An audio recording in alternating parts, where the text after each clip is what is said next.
Kumustahin natin ang mga nasunugang residente ng Tondo. Live mula sa Maynila, si Mobile Journal, Ivan Tarinque. Ivan, kamusta yung mga nakita mong mga residente nang magpunta ka dyan sa Aroma Road?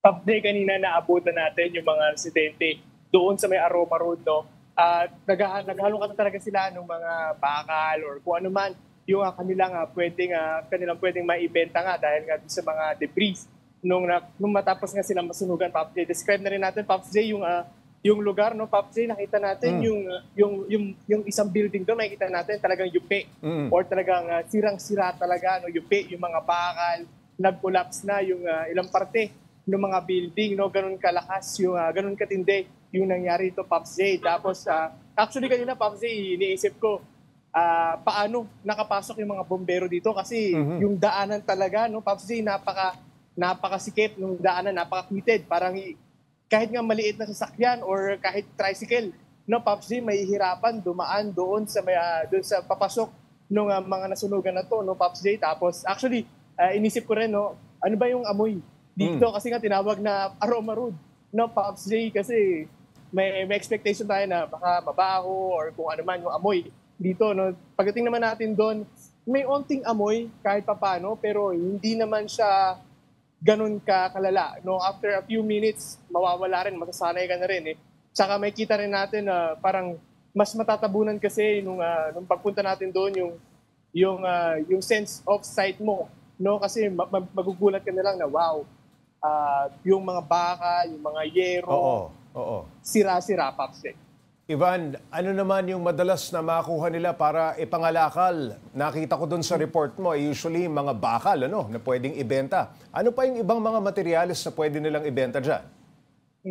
Pops J, kanina talaga yung pinaka-main talagang hinahanap nila dito is bakal, yero, pati yung mga tanso, Pops J, no? Tanso, isa yun sa medyo mabigat kasi, Pops J, yung tanso pag kinilo na. No, so yun talaga yung isa pang hinahanap nila. Pati nga yung maliliit, yung mga galing sa electric fan, yung mga ganung bagay, Pops J, no, kahit yung mga galing sa wire na medyo makita pa nila. Tama, Pops J, yung medyo may nakita silang kulay tanso. Kukunin talaga nila, no, Pops J, at yun, ihimahin talaga nila ng maayos dahil nga pag tinimbang na ito, medyo may kabigatan. Tinanong ko na rin, Pops J, yung isang junk shop na malapit dito, magkano nga ba yung timbangan, no? Yung 1 kilo dito. Sabi naman nila, sa kanila 10 pesos, sa iba naman 6 pesos, no? So yung ibang residente talaga dito, Pops J, talagang hinahanap nila kung saan sila makakabenta ng mas mahal, Pops J. Ivan, nabanggit mo nga, no, kinausap mo isang junk shop at yung halimbawa 1 kilo ng bakal, 10 pesos. Itong si Romel, yung na-interview mo, buntis pa yung kanyang misis, yung kanyang may bahay. Maliban sa pagbebenta ng mga nakakalakal nila dun sa nasunog na mga bahay, ano pa ang kanilang pinagkakakitaan? Pops J, ito nga si Kuya Romel, no? Isa talaga siyang, nagtatrabaho siya sa isang private company within dito sa Metro Manila. Actually, nasa trabaho nga daw siya nung mangyari nga daw yung sunog dito sa kanila. Sakto-sakto daw pagka-uwi nila, ay natupok talaga yung kanilang bahay. No, pasasalamat na lang nga niya dahil ligtas yung kanyang asawa sa yung 3 anak niya. No, so yun talaga yung pinaka-main na pasasalamat ni Kuya Romel, no, Pops J. Pero bukod doon, Pops J, kanina kasi yun nga, isa talaga sa pinakadagok ngayon sa kanila dito yung paano sila babangon. No? Yung hand to mouth muna, yung pang-araw-araw muna, Ivan, Natukoy na ba, Ivan, nung mga arson investigator kung ano ang pinagmula ng sunog?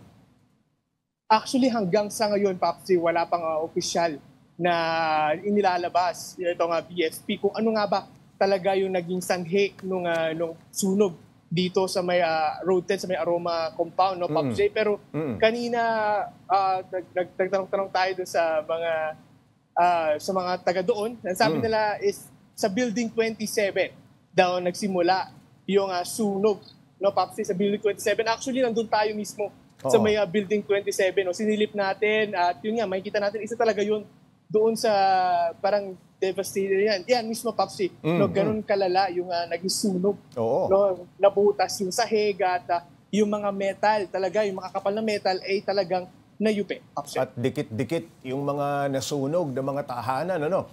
Ivan, yung nasunugan, saan ngayon tumutuloy? Actually, sa ngayon may mga evacuation center muna.